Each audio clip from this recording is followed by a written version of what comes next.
Hello guys, this is your friend Naruto Audio Fanfics and we are back with a new fanfic. Which is what if Naruto was sealed master and got harem with many girls, part 1. And if you enjoy this fanfic then please press the like button and subscribe to my channel for more fanfic like this. And now let's start the fanfic. All of the Konoha genins with their Junin senseis inside the building were standing on the balcony and looking on at the arena floor in stunned silence. The Hokage himself was surprised at the unexpected turn of events. The Suna genins with their Junin sensei Baki looked at what just happened with calculative eyes. Dosu, age 14, and this Junin sensei saw that Konoha still had promising ninjas hidden under their shadow. Naruto, age 13, sported a smile of approval while Kurenai looked on in utter disbelief at what she thought was going to be a predictable one-sided match. Hinata, age 13, the Hyuga heiress stood calm and upright on the arena floor with her Byakugan fully activated and without her usual jacket on. That was so after she took it off and tossed it to the side before the match began. Her head protector was also tied around her head with some of her hair draped over it. Neji, age 14, the proclaimed prodigy of the Hyuga clan, was also on the arena floor with his Byakugan fully activated. But he was on his hand and knee, sweating hard, bleeding and coughing blood from his mouth, and struggling to catch his breath after sustaining swift and brutal assaults the Hyuga heiress inflicted on him, one after another. And to his and everyone's shock, except Naruto's, Hinata hadn't been struck once by Neji during their entire match of the preliminaries. Where did all of this power and strength come from? Neji wondered as he looked back at Hinata with anger, disdain and confusion. Hinata-sama has always been the weakest and the most disappointing heiress of the main house. She couldn't even win a fight against Hanabi-sama and her Jiyuken was always the poorest. How could she have changed so suddenly and hurt me, the prodigy of our clan, this bad? It doesn't make any sense. Fate had her future as a failure decided from long ago. Neji grew only angrier the more he thought about it. I've never seen Hinata like this before, Shino, age 13, remarked. Her unexplainable change is indeed remarkable. She's really pushing Neji to his limits, Guy said. I honestly didn't expect this outcome considering how the match started with all the things Neji was saying to her. All of you underestimated Hinata-chan, Naruto said with a grin. I knew she had it in her to show that bastard a thing or two about who's truly weak. But Neji was said to be a genius and Hyuga prodigy, Ino, age 13, said. When compared to each other, Hinata was said not to measure up to him.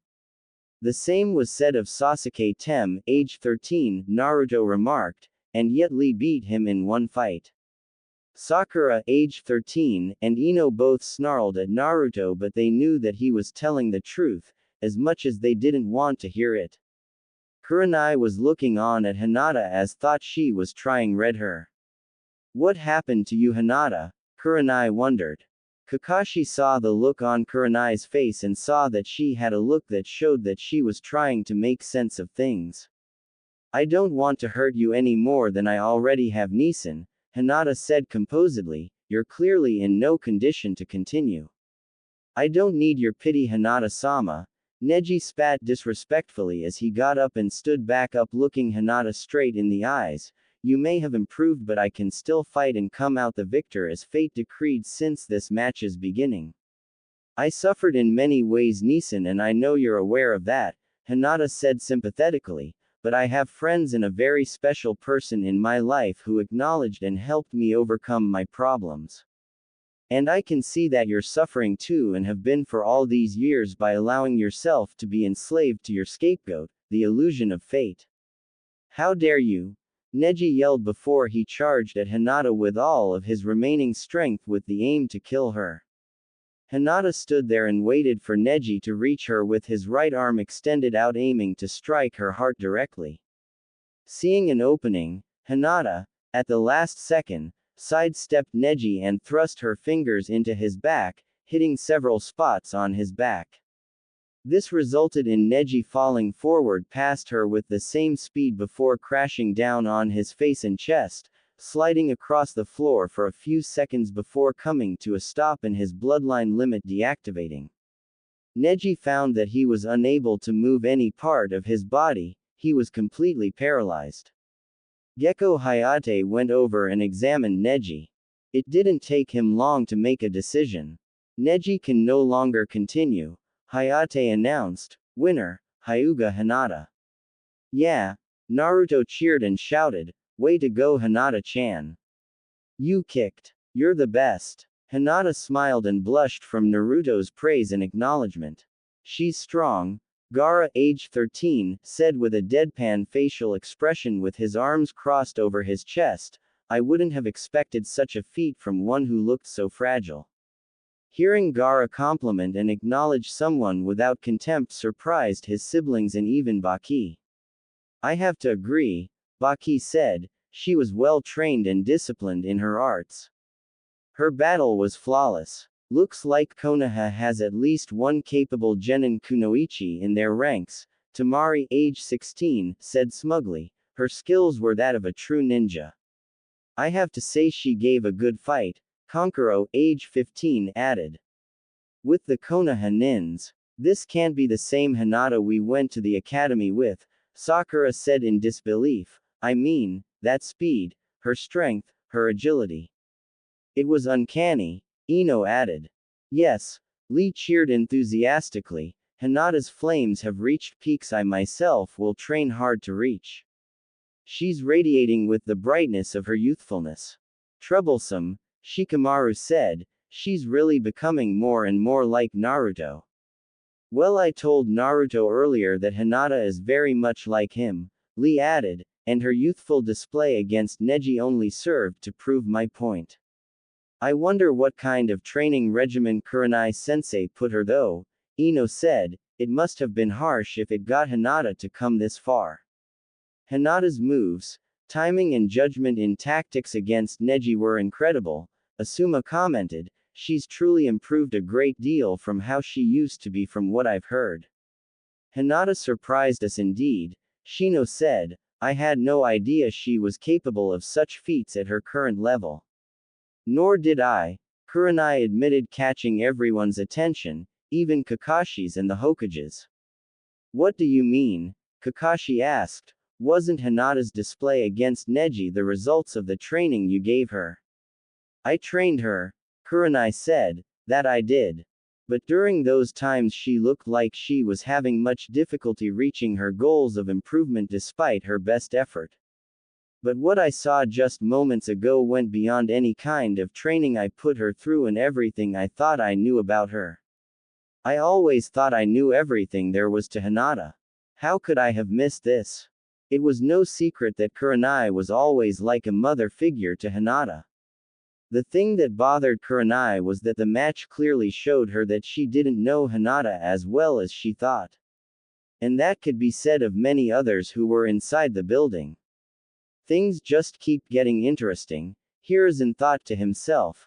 Hinata is more deceptive and cunning than she lets on, a true ninja indeed.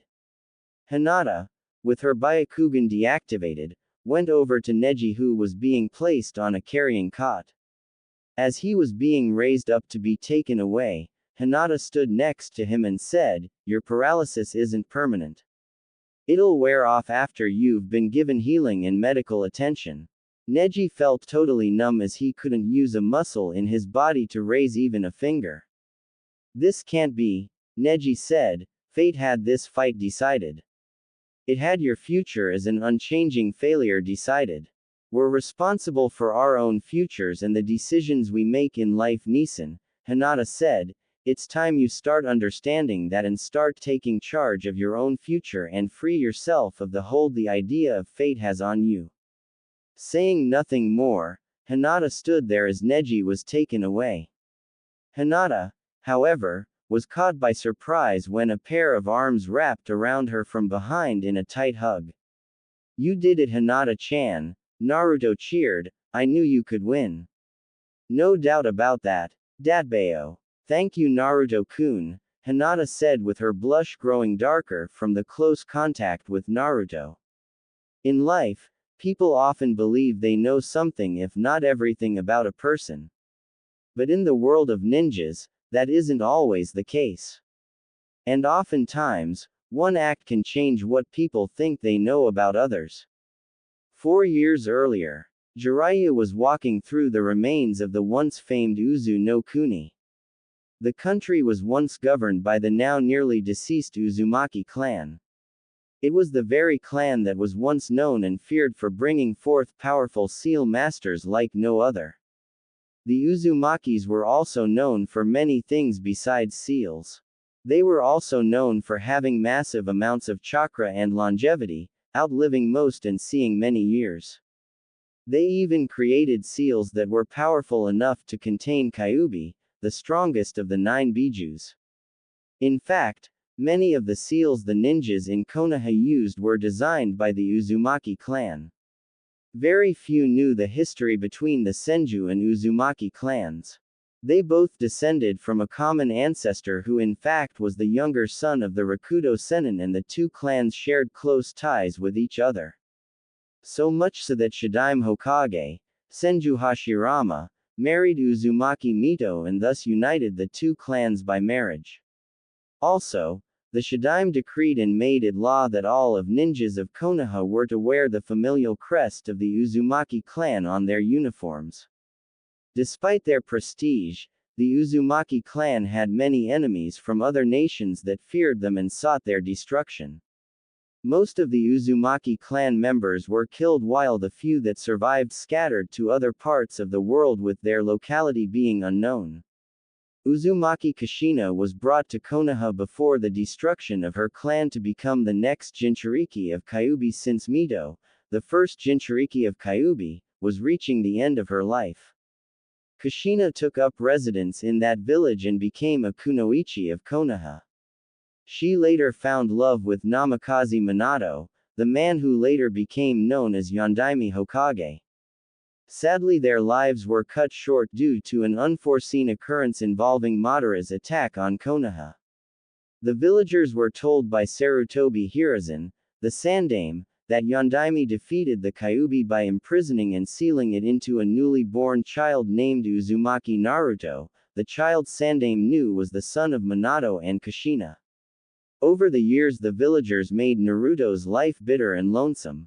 It boiled down to the point that even the children of the villagers were influenced by the grown-ups' mistreatment of Naruto and joined in adding to Naruto's grief and loneliness. Despite knowing the truth, Hiruzen never told Naruto the truth about his parents or heritage from the Uzumaki clan. The aged Hokage always thought it would cause too much trouble for Naruto if the truth was to come out. It was rather hypocritical considering the fact that Naruto's life was already filled with a great deal of trauma than it was worth. Jiraiya sighed as he thought about his godson whom he haven't seen or talked to once. He didn't even write to him or inquired of the Hokage of Naruto's life or treatment in the village. The Sannin knew who his parents were and that Naruto was the Jinchuriki of Kyuubi. He knew Naruto's parents died in Kyuubi's attack, being the ones that personally stopped Kyuubi and died in the process of doing so. Jiraiya often thought about making contact with Naruto but never actually made the time to do so. He always put his godfather responsibilities on hold and placed being a ninja in higher priority. He did this while continuously tracking Orochimaru and keeping tabs on a newly formed organization rising, the Akatsuki. Recently, Jiraiya received word from one of his informants in his spy network that Orochimaru came through the country once known as Uzu no Kuni. Jiraiya was told that Orochimaru was in search of something, but what the traitorous snake Sannin was looking for was unknown. The Toad Sage decided to investigate and see what was in the desolate land that drew Orochimaru's attention. Jiraiya spent 2 days looking through the remains of the country but found nothing. Every lead was a dead end. This is proving to be a waste of my time, Jiraiya muttered as he left one old building and traveled to another. He walked into an old house that was in ruins like all the others. After walking around, Jiraiya was about to leave when his eyes caught something. There was an open door that led to a room that looked to be a book room at one time. Going into the room, Jiraiya entered and found that on the floor was the Uzumaki familial seal with blurred writings around it. The sage focused chakra into it, and to his surprise the seals and the spiral crest glow and dispelled, revealing a secret door that led to an underground cellar. This should prove to be interesting, Jiraiya said as he journeyed into the cellar. Performing a fire jutsu, Jiraiya made a torch for himself to see through the darkness. Reaching the bottom, the Sannin walked through a short hallway and found a closed door before. Breaking the door open, the sage looked into and saw old withering scrolls resting on shelves all around. He looked through the scrolls but saw that the writings were too worn out to be understood properly. Others deteriorated from aging. After an hour, Jiraiya decided to leave. As he did, again something caught Jiraiya's attention. To his right was a relic wrapped and tied in cloth.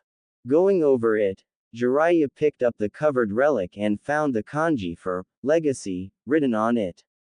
Untying and unwrapping the relic, the sage found that the artifact was in fact ancient scroll of some sort.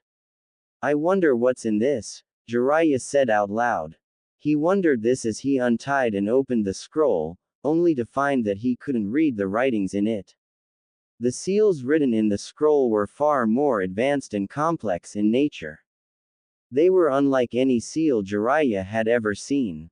In the center of the seals were sophisticated seal drawings made in a pattern to form a spiral design representing the Uzumaki clan crest.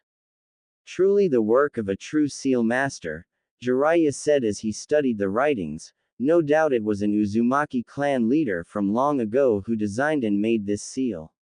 Closing the scroll, Jiraiya placed the scroll inside his vest and left the cellar. With nothing else to find, the toad sage departed from Uzu no Kuni. 1 year later, Jiraiya spent many sleepless nights trying to study and interpret the ancient scroll. Even the toad sage Fukusaku was at a loss trying to interpret the ancient seals, and many books both Jiraiya and Fukusaku researched had no information on the seals. It was at that point that Fukusaku told Jiraiya that the seals were heavily encrypted and that the people in the Uzumaki clan from long ago who created the seals didn't want it discovered for reasons unknown. That however led to Jiraiya's curiosity to be heightened even further despite Fukusaku's warning about tampering with ancient seals that they had no information on. But after a great deal of effort, Jiraiya was finally able to decrypt and unlock the seals, allowing him to read the writings that were penned into the scroll.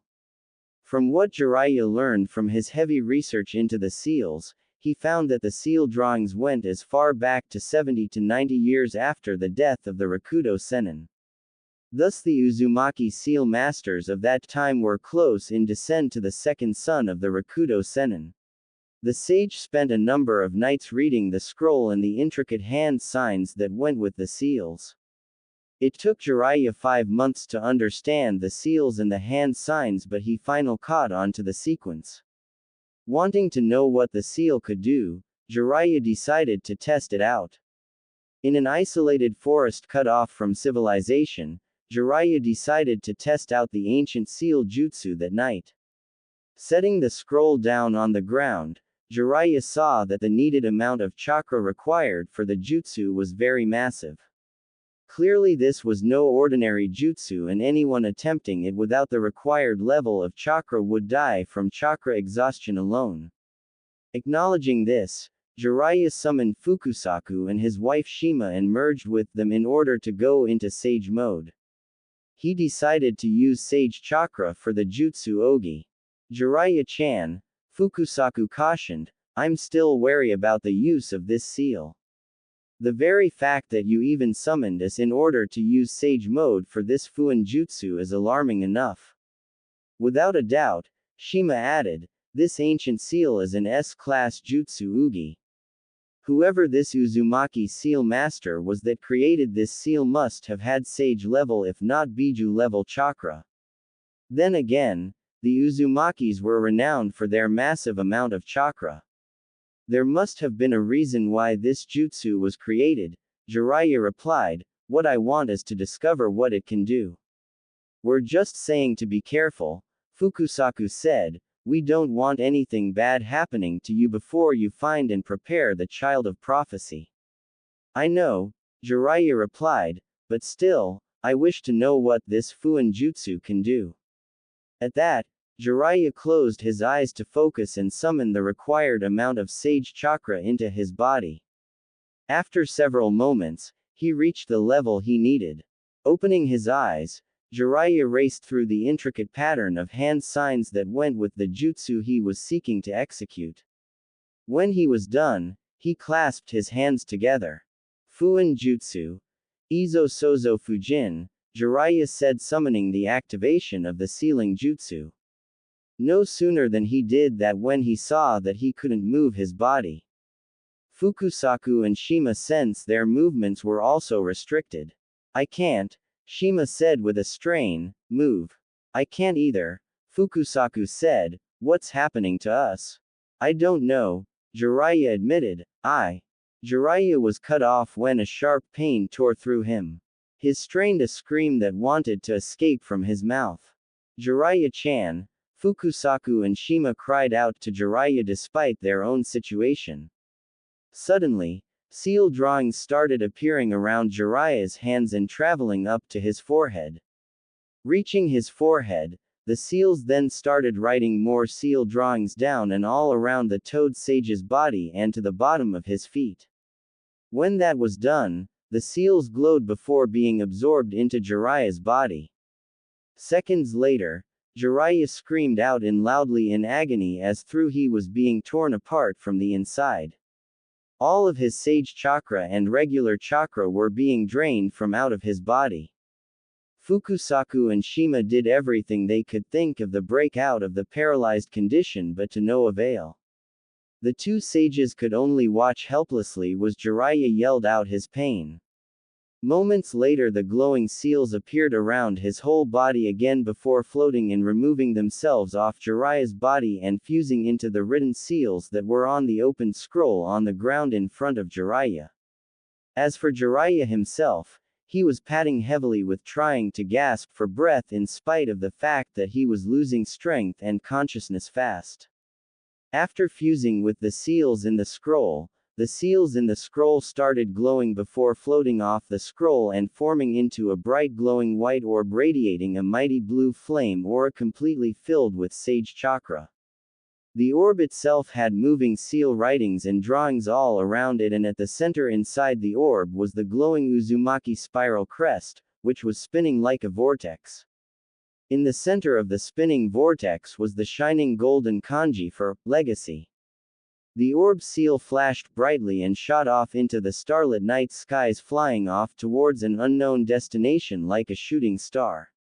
Seconds later, Jiraiya fell flat to the ground face down unconscious, with Sage mode being deactivated right after hitting the ground. Jiraiya-chan, Fukusaku and Shima cried out worriedly after mobility was restored to them. The scroll itself deteriorated into dust after its envisioned purpose was done. Some time later, Jiraiya's eyes moved slowly under his eyelids. A minute later, his eyes opened as they gradually adjust to the light. You've awoken, Fukusaku sighed in relief, thank goodness. Shima and I were worried that you'd never awake again. Shima is preparing some food. Jiraiya tried to sit up but found that he was incredibly weak to even move an inch. Yuage, Jiraiya whimpered, where are we? Back in Myobokuzan, Fukusaku replied before changing his tone into a scolding one. That was a reckless and dangerous gamble you played performing that Kin Fuinjutsu Ogi. Not only were you completely unprepared for the side effects of using that jutsu, but you'd have surely died within that very same hour if Shima and I didn't hurriedly bring you back for immediate treatment and medical attention. That jutsu took a heavy toll on your mind and body and chakra. And it completely absorbed all of your sage chakra and normal chakra as it brought you to within less than an inch on your life. The one and only reason why you didn't completely die was because Shima and I were still fused with you, thus some of our chakra helped keep you alive long enough to bring you here for immediate help. It was unlike anything we've ever seen. You're telling me?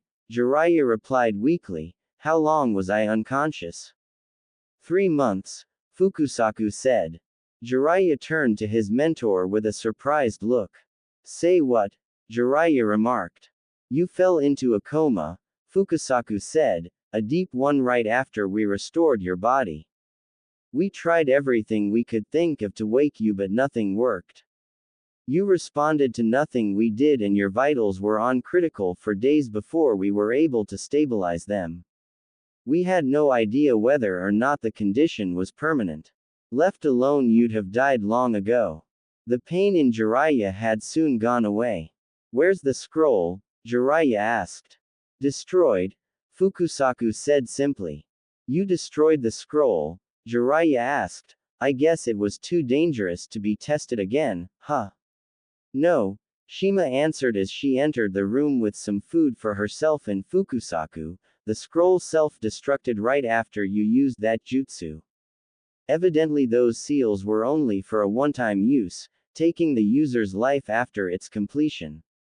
What I would like to know is why a clan leader and seal master from the Uzumaki clan from long ago creates such a kinjutsu, Fukusaku said. That's what I wanted to find out, Jiraiya replied. All I know was that I felt chakra and things in my mind were being pulled from right out of me while my body was being dissected and analyzed. It took whatever it did to me and flew off to who knows where before leaving me for dead. In the center of the orb was the word, legacy, Fukusaku said. I wonder what kind of legacy it was meant to create before taking your life. I suppose time will tell, Jiraiya replied, if or when that sealing jutsu's effects ever surface. 6 months later, in Konoha. At the Ninja Academy, all of the students were of various age groups were gathered together outside in the training yard. Many Chunin teachers, the headmaster and even the sandaime were there. Today everyone was gathered together outside to demonstrate their newly learned jutsu or fighting styles, be it from the academy or their respective clan. Many of the would-be genins were all talking and conversing with each other about how they intend to prove their strengths to whoever their opponent was. Sasuke, age 9, was brooding by himself to the side with most of the girls of this age group drooling over him. All but one Hyuga Hinata, age 9, whose eyes and heart was drawn to the class clown and village pariah, Uzumaki Naruto, age 9.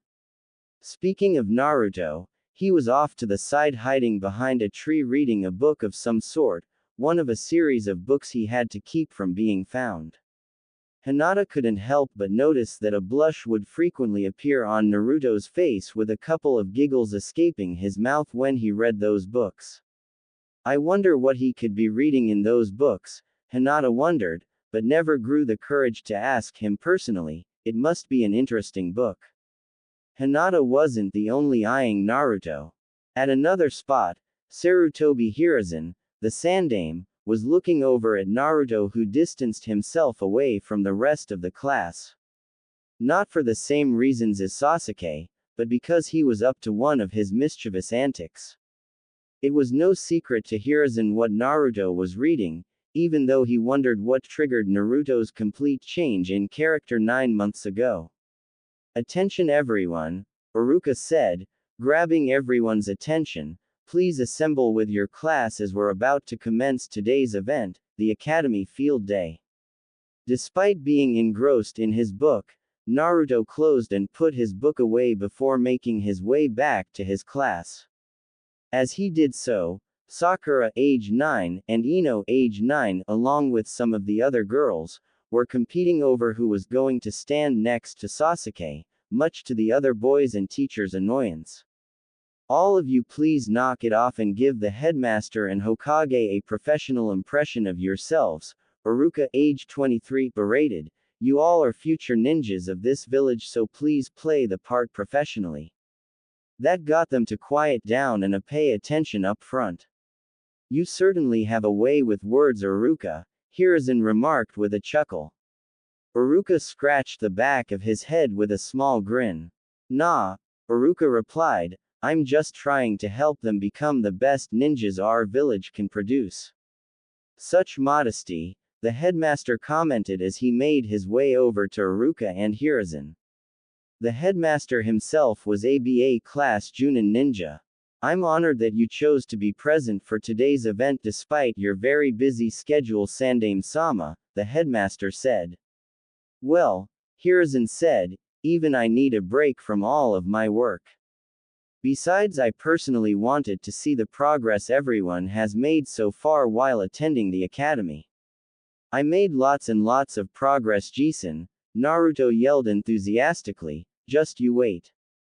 After today, you'll be begging to pass down that Hokage hat and robe to me as your successor. Datbeo. Knock it off, Naruto. Sakura yelled, this is not a time for one of your jokes. If anything, Sasuke-kun has a better chance at the title Hokage than you do. Ain't that right, Sasuke-kun?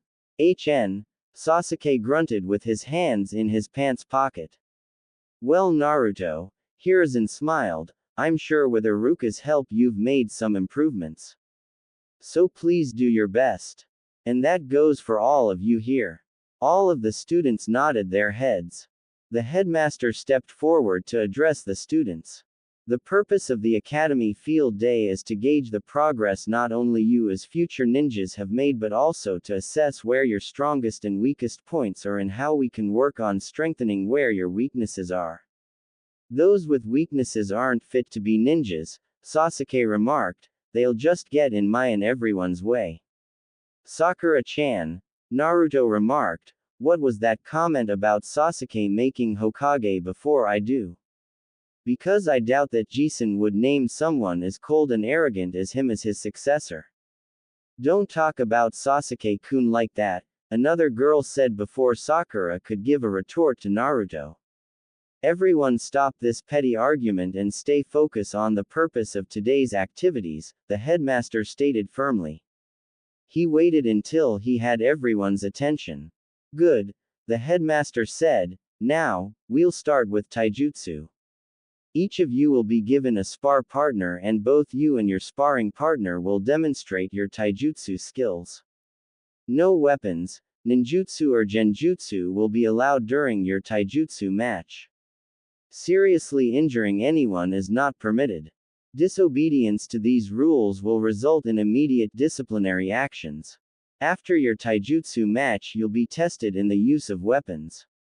Your third test will be your ninjutsu test.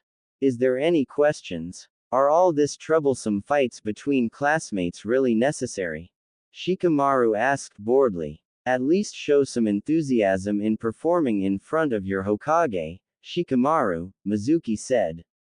Shikamaru simply shrugged. Next to him was Choji, who was eating a bag of potato chips. Now we'll divide and pair each of you with your sparring opponents, Uruka said. First match, Uzumaki Naruto and Uchiha Sasuke. Sasuke grunted. Alright. Naruto cheered excitedly. I'm first to show Jisen how far I came in my training. The only thing you'll show is how far your training will crash you down into the ground on your face, Naruto, Kiba, age 9, mocked, causing everyone to start laughing at Naruto. Shut up. Naruto retorted, at least I know when to take showers so as to not smell like the pets you sleep with. Now everyone was laughing at Kiba, who was now fuming at Naruto. Why you? Kiba, that's enough. Uruka yelled, the same goes for you too, Naruto. Now Sasuke, Naruto, step forward and give each other the tradition shinobi greeting, a sign to show good sportsmanship and no hostility. Naruto and Sasuke both made their way to the front where the match was to be held.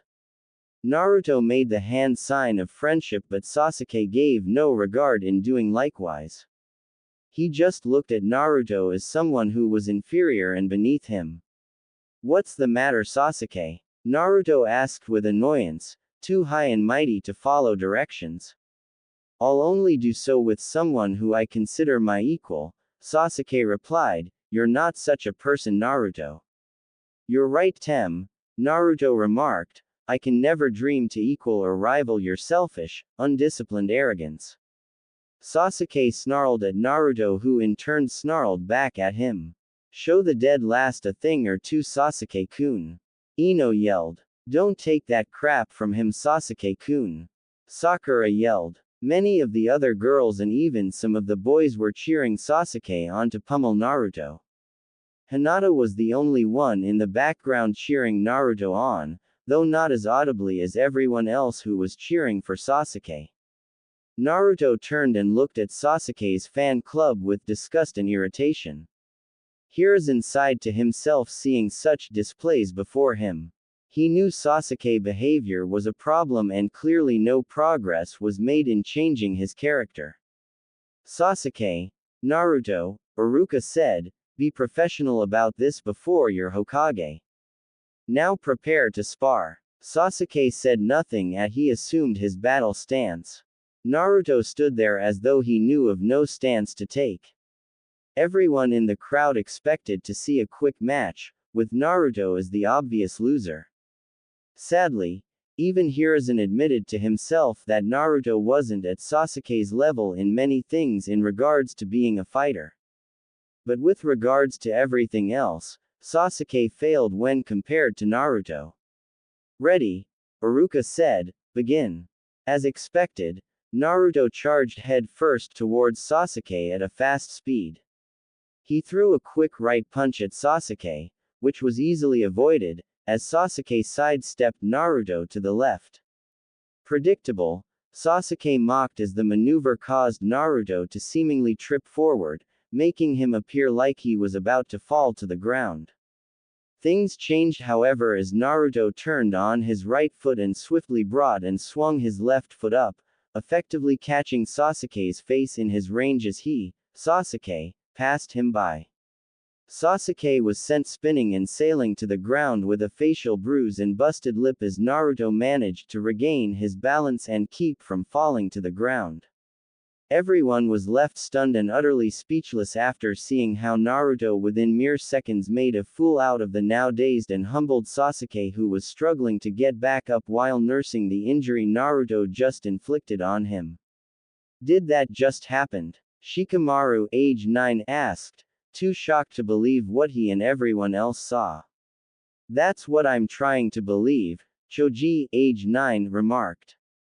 He caught Sasuke completely off guard, Shino, age 9, commented, an outcome I was not expecting at the very least. It was a lucky shot. Ino replied in denial, there's no way Naruto could have hit Sasuke-kun that easily. It was just a case of extreme dumb luck.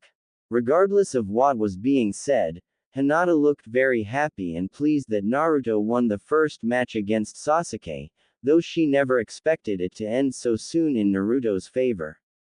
First blood and round 1 goes to me, Sasuke Tem, Naruto said with a large grin, ready for round 2. Sasuke, hot with anger by what just happened, got back up and spat blood to the floor. The pain from the assault was still biting where he was struck, with blood still trickling down from his busted lip. You're gonna regret that, Dobi, Sasuke replied as the got back in his fighting stance. Ready when you are, Naruto said. Iruka began the next match between the two boys. Naruto and Sasuke engaged in combat again, but after 3 minutes it ended with Naruto being flipped and tossed down to the ground on his back with Sasuke standing over him. All of the girls, but Hinata, cheered for Sasuke, while the guys laughed at Naruto. I told you it was dumb luck that Naruto won that time, Ino said. There's no way Naruto would have beaten Sasuke-kun that easily, another girl said. But Naruto-kun didn't take as long to win the first match with a single blow, Hinata thought out loud, which caught all of the students' attention, including Sasuke's. Sasuke was about to give a retort to Hinata when, that much is true, Hinata, Hiruzen spoke up, earning the attention of those hearing him. During the first match, Naruto gave the deceptive display that he was attacking foolhardy in recklessness. But from what we saw, Naruto's moves were clearly timed and calculated to the letter, totally catching Sasuke off guard. I'm led to believe that Naruto had it all planned out. Hearing that acknowledgement made Naruto's spirit soar the skies. Sandaime and Hinata both were giving him positive attention. But Sasuke came back and gave Naruto a good bout. Sandaime added, in the past surely Naruto would have lost easily to Sasuke. But from what I'm seeing Naruto has truly came a long way and improved if Sasuke is being made to take Naruto serious. Everyone knew that Hiruzen wasn't saying those things just to stroke Naruto's ego or to make the blonde look good in front of everyone. Sandaime was telling the truth. Turning to Naruto, Hiruzen said seriously, but don't in any way let what I said go to your head Naruto. Of course I won't Jisen, Naruto said as he stood back up, I'm just happy that you're proud of my improvements.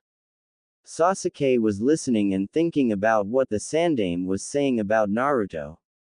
Naruto hid his improvements well enough to fool all of us, Sasuke thought, but still there's no way Naruto should have been able to still hit me and keep up with me, even with his improvements.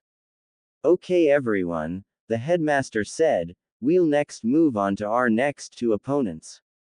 The sparring sessions continued until all of students had their turns. Some of the matches ended in a draw while others either won or forfeited after being overpowered or outmatched. Good job everyone, Iruka said. Next up, weaponry. Each of you may select a weapon of choice, whether it's a kunai or shurikens. The students were led to the tables that held the mentioned weapons. After selecting their weapons of choice, the students were told that they would be taking turning attacking the human-shaped wooden dummy posts. Some were able to hit bullseyes while Sasuke managed to hit all directed areas on target dummy. Naruto came up next and with his first kunai, with a small portion of his chakra added, he aimed and threw it hard at the practice dummy, only for the kunai to be deeply embedded into the dummy's crotch. The males that saw this couldn't help but mentally put their hands over their crotch, some literally. You missed the objective area to strike Naruto, Iruka said while hiding the cringe that wanted to appear on his face. I know, Naruto replied, but at the very least I castrated him in the worst way. If that dummy was a real man, he'd die horribly and painfully. Iruka and the others couldn't argue against that though none of them would want to die such an agonizing death. Next time aim for the heart or skull, Iruka said, it might help if you visualize an enemy in place of that dummy post. That was why I aimed between the legs in the first place, Naruto remarked. Iruka blinked and looked at Naruto again. What kind of enemy did he visualize, Iruka wondered. Later that day, after the students were allowed to take a break and go for lunch, they returned back to the training yard. All right everyone, Iruka said, we're now at the third and final part of today's event. Each of you will demonstrate one of your most effective or strongest ninjutsu.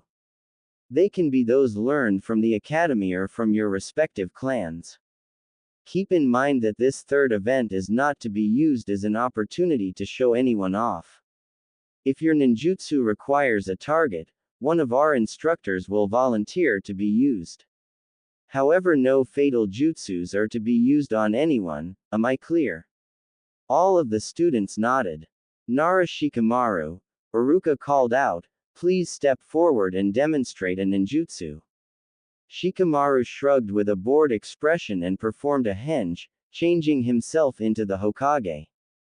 I find today's events to be troublesome and a bother for all of us here, Shikamaru said imitating Hiruzen's voice, I decree that you all can leave and go cloud watching for all I care.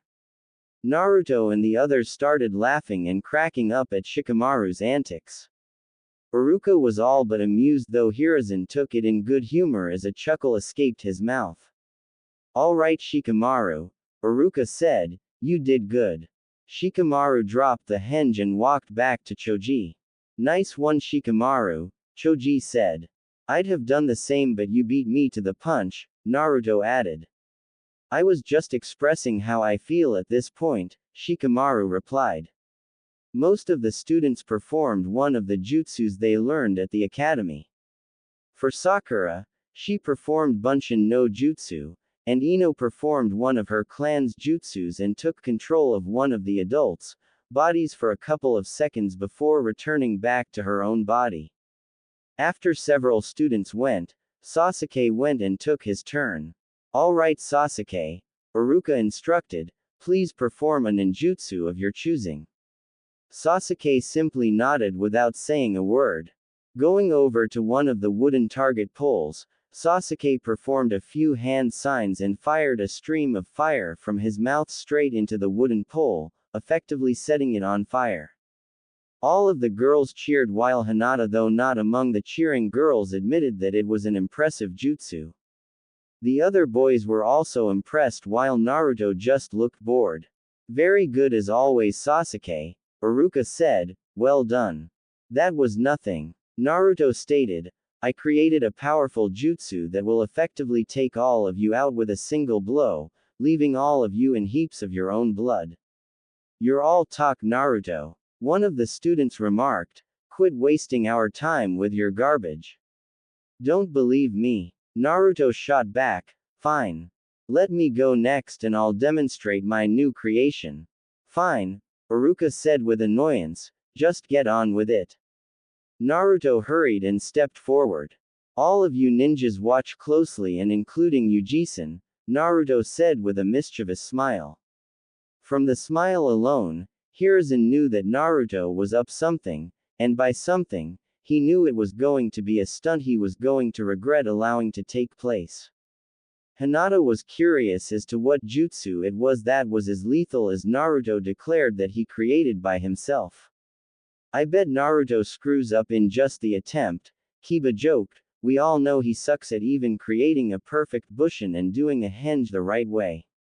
The students started laughing while Naruto ignored them. All right now, Naruto said, prepared to be taken out. Gathering the required chakra, Naruto clasped his hands together and made a hand sign before bursting into a cloud of smoke. As the smoke cleared, excuse me, said a new, very sweet and shy-like feminine voice in the clearing smoke. When the smoke cleared, it revealed an extremely beautiful long-haired blonde young woman with large, completely soaked with water, with the remaining smoke covering only parts of her and genitals. The female asked shyly and nervously, I lost my clothes and I'm cold from the pouring rain. Would one of you men please be so kind as to use your body to keep me warm? The result was instantaneous and extremely effective. Males of various ages and ranks were blown back and off their feet from nasal blood loss, and the Hokage himself was no exception. True to his words, many of the ninjas were knocked out with blood coming out of their noses. Naruto dispelled the jutsu, seeing that it accomplished its designed purpose. Waroke number jutsu. Naruto laughed, I warned you that my new jutsu is dangerous. I can effortlessly kill all of you right now in the comatose state I put all of you in. The girls weren't amused at all by the stunt Naruto pulled just a moment ago. But they were even angrier at how Naruto proved his point as he pulled out his kunai and acted as though he was slitting the throats of all of the knocked out males as he hurriedly passed them by, though he only gave each of them a small cut on their neck. Though Hinata was impressed that Naruto was able to knock out all of the ninjas around him, however, she too frowned at the method in which he did so. The girls were expecting the older kunoichis to lash out against Naruto for what he did, but were surprised that they didn't do anything to reprimand him. Aren't any of you kunoichis going to punish him? Ino screeched. That perverted stunt he pulled was very effective, one of the kunoichis interjected, it even knocked out the Hokage. Never knew the old man of his stature as big a pervert as all the other men in Konoha, remarked another kunoichi. Girlfriend, where have you been? whispered another kunoichi. There was a rumor years ago that he used to peek in the women's bathhouse with his pupil Jiraiya-sama. How come none of you are angry at Naruto? Sakura asked indignantly. He made us girls look bad. Exactly how ignorant and naive are you really about the world of ninja? Asked another kunoichi. I don't know what Iruka is teaching you girls, but the real life of the ninja isn't fun and games. Cunning, planning and deception are among the many tools ninjas must have in their arsenals, and sometimes we must use unfavorable methods to achieve and complete our assigned missions. And there are occasions when seduction and sexual incentives are among the tools that we ninjas have to use also at our advantage. Naruto clearly demonstrated his understanding of what I'm saying when he got the males and even the Hokage to drop their guards against him. I know he's the least favored boy in this village, but today's event shows that he holds promises. I'm more disturbed by the fact that Naruto can play the role of a so convincingly that all the guys can fall for him, Sakura remarked. Would that happen to include Sasuke, seeing that even he was caught off guard by Naruto's jutsu? The same kunoichi asked, pointing to Sasuke. Sakura and the girls turned and saw what the kunoichi was talking about. Looks like Naruto knows more about what kind of girl appeals to Sasuke than any of you girls do, the kunoichi joked as the other kunoichis laughed at the younger girl's expense, seeing that all of them continuously failed to get Sasuke to notice them. The girls, minus Hinata, didn't take too kindly to the implications of the kunoichi's words, as they wondered what about themselves they were lacking in terms of feminine appeal. After another minute, the males gradually woke from their induced slumber. When they all did, they found that the females gave them all dirty looks. You're all dead and disgraced. Ino barked. I can't believe all of you fell for Naruto's perverted jutsu. Sakura added indignantly. Hey, Naruto replied with a large grin, it got the job done. So what do you think, Jisun? Ready to hand over that Hokage hat to me, seeing that I took you and all of the male ninjas out with a single blow? If all of you take a moment to feel the cuts I put on your necks, it shows that if I were serious, you all be dead now.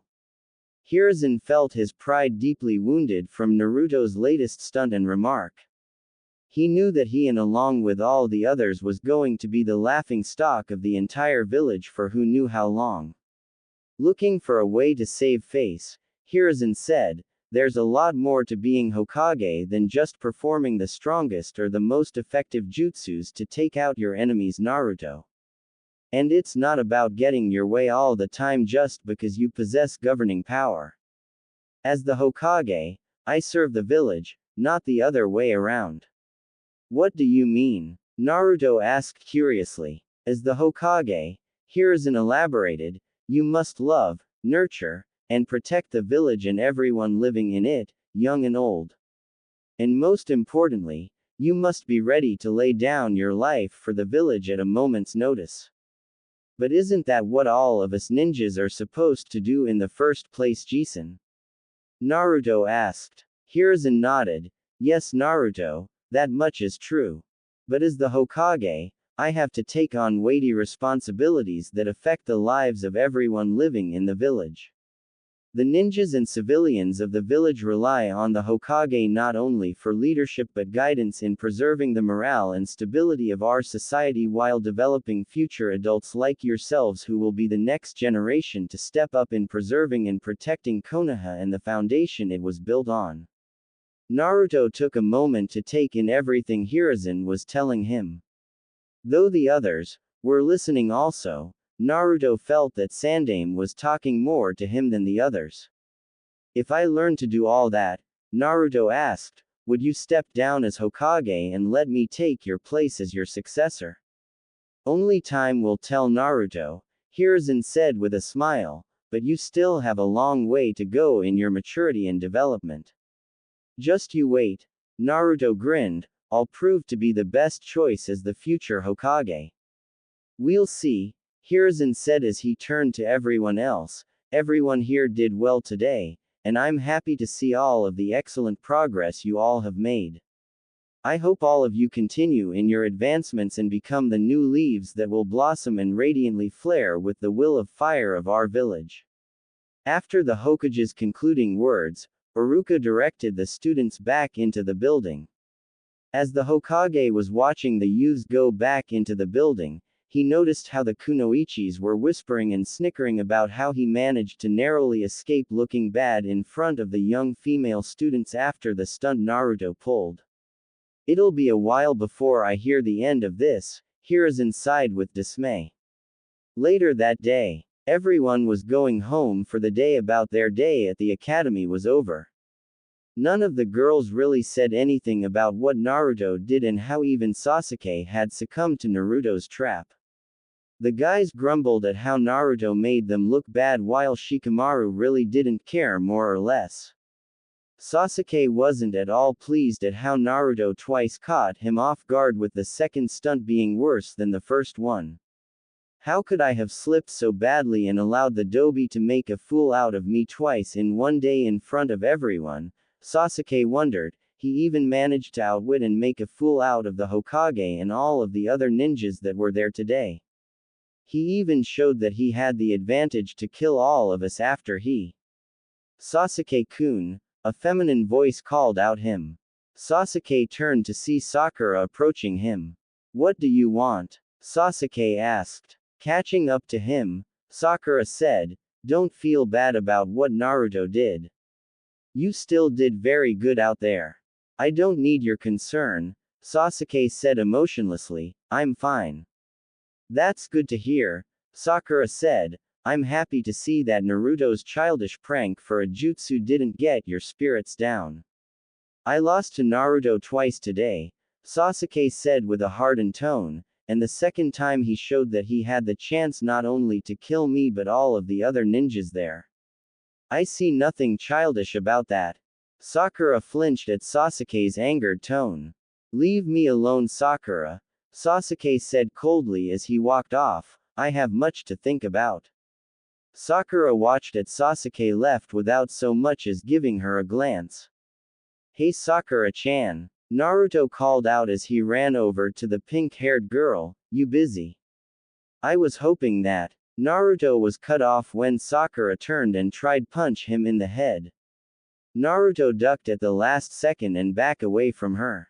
Hey, Naruto asked defensively, what did I do? What did you do? Sakura barked, you made Sasuke-kun look bad and messed up my chance to really talk to him. I don't see how that's my fault, Naruto replied. Sasuke's failures is his own fault. You can't blame me that I managed to draw blood from him twice. And I wasn't going to let him look good while everyone else was expecting me to look stupid and be laughed at. Whatever, Sakura retorted. Still, you have a long way to go before you can begin dreaming of measuring up to Sasuke-kun. I don't see what's there to measure up to after seeing how low Sasuke fell for me as the hot girl I turned into, Naruto mocked. Maybe he's also seething at the very fact that I'm not actually that girl he passed out for.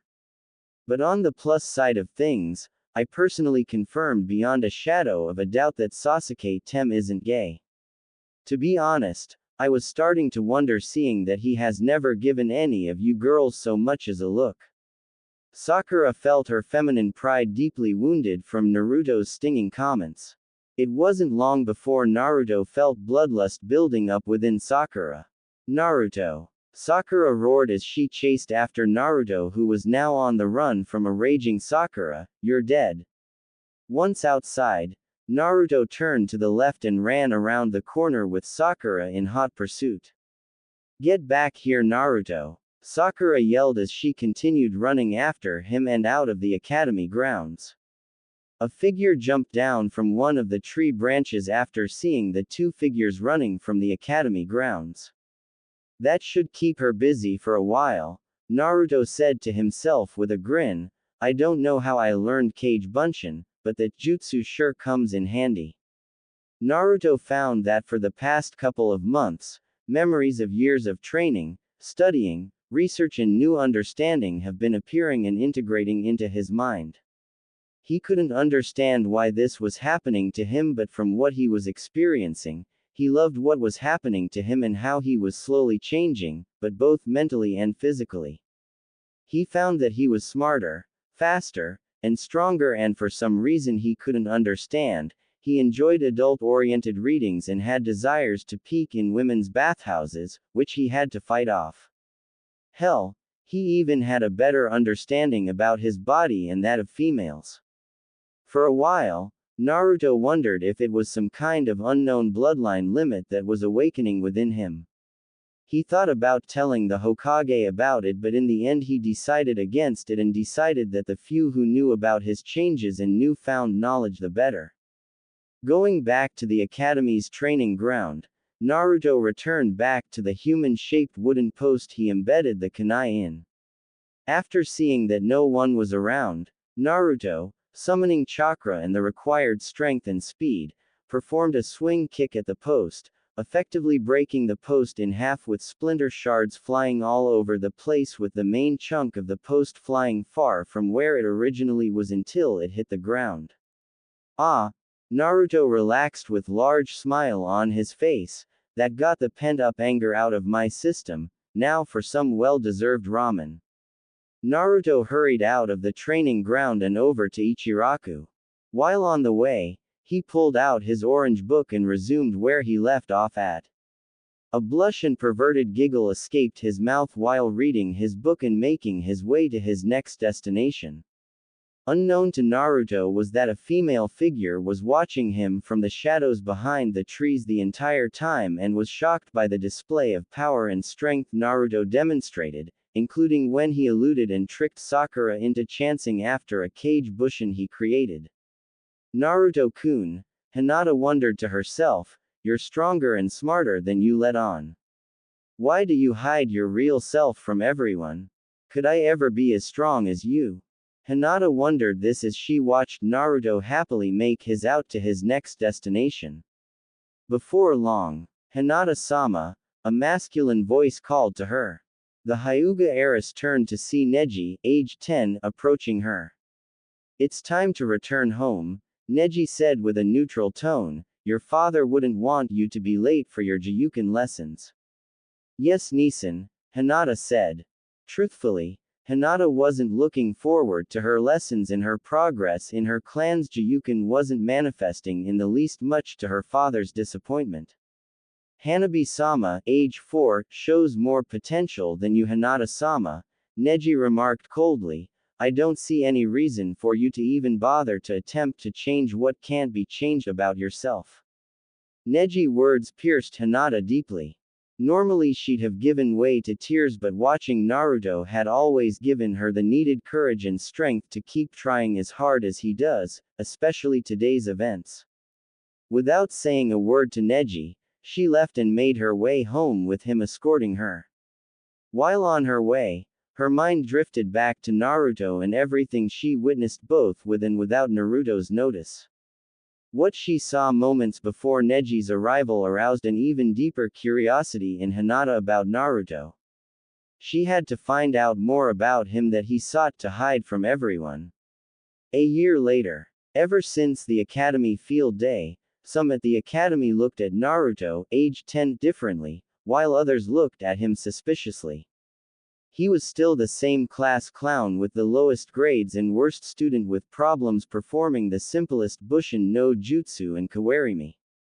Iruka sighed at how Naruto performing in class while thinking about what Hiruzen discussed with him some time ago. Flashback. A year ago, Iruka was on his way to the Hokage Tower after being summoned to report to the Hokage after his day at the Ninja Academy was over. He could only wonder what the Hokage wanted to talk with him about as he entered the building and made his way up the stairs to the floor of the Hokage's office. Upon arriving, he knocked on the door and waited for a reply. Yes, Hiruzen said from the other side of the door. It's me, Iruka. Iruka said, you summoned me to report to you after my day teaching the class was over. That I did, Hiruzen confirmed. Please come in. Iruka opened the door and stepped into the office, closing the door behind him after entering. The Hokage placed some tobacco into his pipe and lit it before taking a puff out of it and exhaling the smoke from his mouth. Iruka, Hiruzen said, do you know why I summoned you today? Not entirely, sir, Iruka said, but I'm sure that it would be a matter of importance. The Academy hosted the Field Day event as a means to gauge and critique the level and caliber of all of the future genins of your class. After everything we saw, tell me please what you think of your students' progress. From what they demonstrated, they collectively show tremendous promises, Iruka replied, some more than others. With regards to the latter part of your statement, Hiruzen asked, who do you believe shows the most promise in your class? Iruka thought about what Hiruzen was asking. From Uchiha Sasuke's performance and grades, Iruka said, he's well on his way on becoming Rookie of the Year by the time he graduates and becomes a genin. Many consider him a genius like Hyuga Neji, who's also well on his way on becoming Rookie of the Year of his class before Sasuke. I understand where you're coming from, Hiruzen replied before calmly taking a puff from his pipe and exhaling, but you didn't answer my question. So I'll ask you once again, who do you believe shows the most promise in your class? The Hokage's reply caught Iruka off guard. I thought I answered your question, sir, Iruka said. All you gave me was an assessment of Sasuke's academic skills, Hiruzen stated, not the answer to my question. But sir, Iruka said, with regards to every subject I cover and teach, Sasuke proves to be the top student of his class and shows more seriousness in his training, studying and practice. Not that I'm undermining the progress of my other students, but Sasuke stands out above this fellow classmates even without having an activated Sharingan. What's your assessment of Naruto's progress and overall performance? Hiruzen asked. He's my worst student, I'm sorry to say, Iruka replied with a sigh. His grades are the poorest and he still has difficulty perform even the simplest Henge no Jutsu and Bushin no Jutsu properly. He spends much of his time pulling pranks, running and escaping from ninjas he victimize with his pranks, sleeping in my class, and he barely does his homework correctly. In terms of the ideal student, Naruto and Sasuke are polar opposites. And what was your impression of Naruto in his performance during the Academy Field Day 2 weeks ago? Hiruzen asked. His winning the first match against Sasuke caught me, as well as everyone else, off guard, Iruka admitted. Some wanted to believe that it was an absolute fluke, but your detailed explanation silenced whatever argument some wanted to make against Naruto's performance. And that Warok no Jutsu he used against us? Hiruzen asked. Iruka blushed and lowered his head in shame. My most shameful moment, Iruka replied, some of the kunoichis won't let me and others hear the end of it. To be honest, I'd have thought that they of all the ninjas would have been the angriest at Naruto for that stunt he pulled on us. Instead, the complete opposite happened and they spoke of him in admiration, even now they do. Because he did something that others including Sasuke would have failed to do at his age, Hiruzen stated, and he openly admitted that things would have been different if he were serious. Iruka thought about it, and that was when he realized where Hiruzen was going. He killed us, Iruka acknowledged, all of us, including you. Effortlessly, Hiruzen emphasized, that's the point I'm making, Iruka. Many believe Sasuke to be the most promising student of your class. But the Academy Field Day clearly showed otherwise. Naruto had it within his power to put all of us to death that day because he was clever enough to deceive us into dropping our guards without alerting us to what his motives were. It's embarrassing for me to even own up to the fact that I was taken out by a hentai jutsu in front of everyone before being killed by the user. Sasuke is said to have the highest grades in your class, yet he too was taken out and killed by your proclaimed worst student like all the others. The point I'm making to you, Iruka, is that academy grades do not measure a ninja's potential. Iruka saw where the Hokage was coming. From all this, Iruka, Hiruzen stated, I believe you ought to reassess how you're evaluating your students' abilities.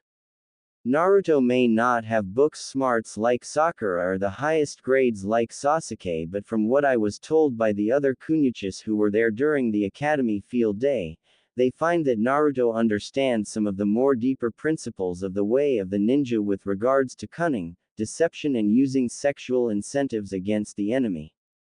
Iruka didn't say a word as he thought about what Hiruzen was saying.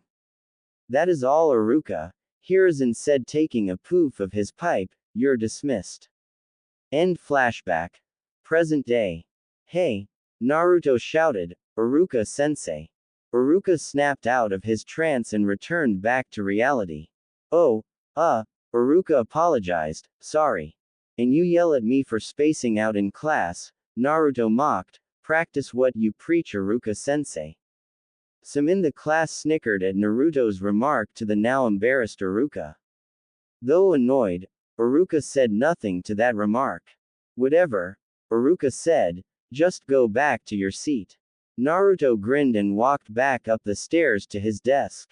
As he was sitting down, Hinata was gazing over at him. Before she turned her attention back to the front of the class, she thought back to an incident that happened 3 months ago. 3 months ago, Hinata was leaving the academy and making her way home. Passing by some trees, she came to a halt when some older boys approached and blocked her path. Hey guys, look, the lead bully said, it's the Hyuga heiress.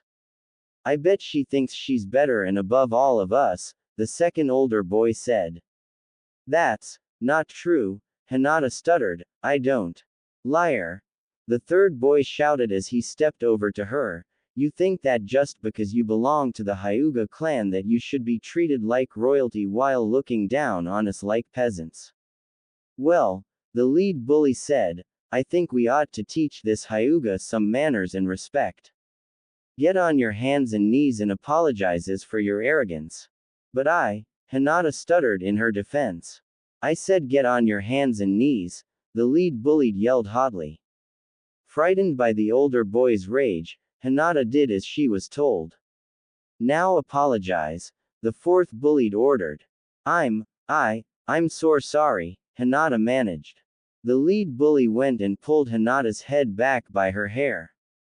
We can't hear you, the lead bully yelled, apologize properly. I'm sorry, Hinata cried with tears building up and falling from her eyes down her face. The lead bully didn't know what hit him when a fist came and punched hard in the back on his head, forcing him to lose consciousness momentarily before letting go of Hinata's hair as he fell straight to the floor on his face. What? The third bullied exclaimed back. They turned to see their attacker. Look what we have here, the second bully remarked, it's the failure and weakling Uzumaki Naruto. A failure and weakling? Naruto asked before pointing to the knocked out leader, was I the one who got his fat knocked out? Shut up. The fourth bully shouted, you did that because you know in a straight fight you'd lose against him and us. And you guys who proclaim yourselves as future ninjas of Konoha show your strength by bullying younger girls, Naruto mocked with contempt, you guys are disgusting trash. In fact, none of you are even worth the toilet paper I wipe my with. The boys at that point were seething bloodlust toward Naruto. Naruto-kun, Hinata muttered weakly with worry for his safety. The bully's leader was now getting back up. As he did so, he was rubbed his now sore and throbbing bruise on the back on his head. Kid, the leader growled menacingly, you're gonna regret that. Make me. Naruto laughed, but you guys will have to catch me first. After all, I'm as sly as a fox. Naruto then turned and started running into the woods with the bullies chasing after him while forgetting about Hinata completely. Concerned for his safety, Hinata chased after them while trying to keep up with them. Before long she saw that the bullies lost sight of Naruto. Where did that little shit stain go? The leader said while he and his gang were scanning the area. Hinata looked around in search of Naruto while keeping out of sight so not to draw attention to herself. Just as she was about to activate her Byakugan, she caught sight of a large oval object of some sort coming across the heights of the trees and into the location of the four bullies. One of the bullies looked up in time to see something falling and coming at them. "What the hell?" the second bully remarked. But the bullies reacted too late when the object crashed down and burst in the center of them, revealing to be a beehive. The enraged bees shot forth and swarmed around the four bullies by the many hundreds, unleashing painful stings after stings upon the bullies. The boys screamed from the excruciating pain as they tried to swat and beat the bees away, but that only served to anger the bees further as they continued to assault the bullies with their sharp stingers. They four boys soon ran as fast as they could back to Konoha, with the bees continuously attacking them fiercely. Hinata watched the scene unfold until the screaming boys were out of sight and hearing range. "That ought to teach those vermin disgrace to all ninjas a lesson," a voice said. Hinata looked up to see Naruto standing on one of the high tree branches. How did he get up there? Hinata wondered before she saw him jump to a lower branch on another tree and then another. A moment later he jumped down to the ground and walked over to Hinata. "You okay?" Naruto asked as he approached her. Hinata blushed redder as he decreased the gap between them and stood in front of her. "Yes," Hinata said lowly. "Hey," Naruto smiled, "you don't have to be afraid of me. I rescued you from those bullies, remember? They won't be bothering you anymore." "Thank you," Hinata said meekly and appreciatively, "but won't they be coming after you though?" "They'll be too busy receiving medical attention after those bees are finished with them," Naruto grinned. "Right now they're the least of my worries." Hinata let a few tears fall down her face. "Why are you crying?" Naruto asked. "I'm sorry. I was too weak," Hinata cried. I couldn't hold my ground against those bullies." "You're not weak, Hinata," Naruto assured. "You were simply outnumbered by those older boys. It wasn't your fault at all." "It was my fault," Hinata cried. I'm too weak and too much of a coward too. Saint stand up for myself. Even my father and sister, and everyone in my family thinks I'm weak and useless." "That isn't true," Naruto said with conviction as he braced and held Hinata by her shoulders, "and don't ever believe that you are." A surprised Hinata looked at Naruto with teary eyes. "Despite what happened today," Naruto continued, "you came all the way out here following after those bullies who were chasing after me. You showed more concern for my well-being than your own. That's not something a weakling or a coward would do. You do have true courage deep within yourself, Hinata, and it's just dying to come out." "I know it." Hinata couldn't believe what she was hearing, and from the very person she always admired and secretly watched in the shadows. "Do you really believe that?" Hinata asked with uncertainty. "Of course I do." Naruto smiled as he released his hold on her shoulders. "I have no reason to lie to a girl as pretty as you." Hinata's heart started racing and beating hard as she felt excitement filling her soul. "He said I'm pretty," Hinata screamed happily in her mind. "Naruto-kun thinks I'm pretty." "You think I'm pretty?" Hinata asked while desperately hoping she wasn't dreaming. "I do," Naruto said. "You're a pretty maiden with beautiful hair as serene and lavender as midnight, with lovely eyes as full and illustrious as the brightest of moons. You're like a gentle spring rabbit that moves ever so gracefully and elegantly through the meadows." "He's singing poetry to me about me," Hinata thought dreamily. Naruto reached into his pocket and pulled out a clean cloth and used it to wipe the tears away from Hinata's face. "Maidens like you shouldn't have reasons to cry," Naruto said, "and if someone gives you one, I'll help you leave them out to dry." Datbeo. Hinata's reasons for her sadness and depression were gone and were replaced with happiness and optimism. "Thank you for your kindness, Naruto-kun," Hinata said. "No, Hinata," Naruto replied, "I should be thanking you, Hinata." Now she had a confused look on her face. "Thanking me for what?" Hinata asked. For not revealing my true skills to the others and keeping what you know about me to yourself, Naruto said, I will admit that you have what it takes to be a true spy mistress. I couldn't believe that only recently I found out that you've been watching me all this time. What are you, talking about? Hinata asked nervously. Smiling at Hinata's behavior, Naruto continued as he stepped closer to Hinata. When I said that your hair is like midnight and your eyes are like the brightest of moons, I was referring to your habit of always watching me in the shadows, hiding behind trees, a building or something to keep you hidden from my sight just so you can watch me. Hinata found herself captivated and charmed by his words. You're not angry at me for spying on you? Hinata asked meekly and shyly. Why would I be angry? Naruto asked. I was alone in the dark while your moonlight eyes watched over and acknowledged me.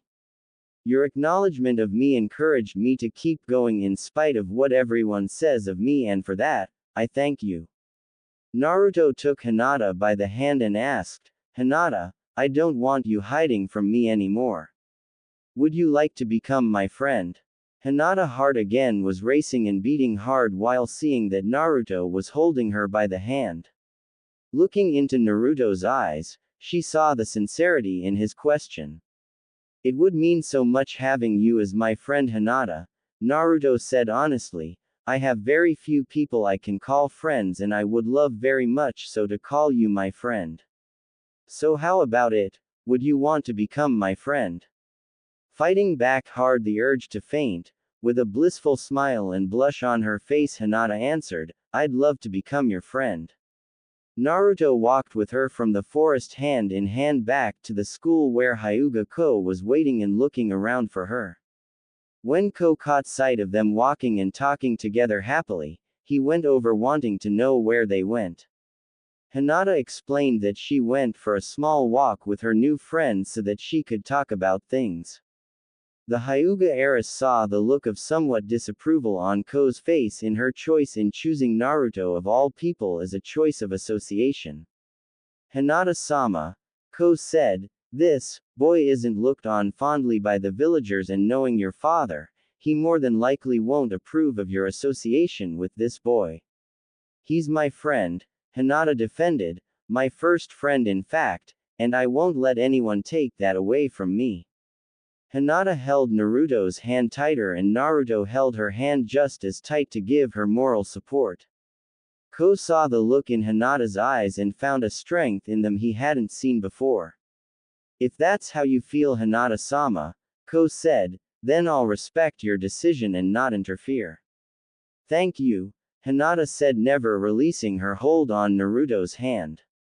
By the way, Hinata-sama, Ko asked, on my way here, I heard that 4 boys were admitted into the hospital for intensive care after being viciously attacked by swarms of bees. From what I heard, they said Naruto was responsible for throwing a beehive at them. Do you honestly think that Naruto-kun could carry and use a beehive as a weapon without being brutally attacked by the bees themselves? Hinata asked. When Ko thought about, he found what Hinata said logical. I see your point, Ko admitted, though some are willing to believe what the boys were saying. Those boys are bullies, Hinata interjected, and they were bullying me earlier today.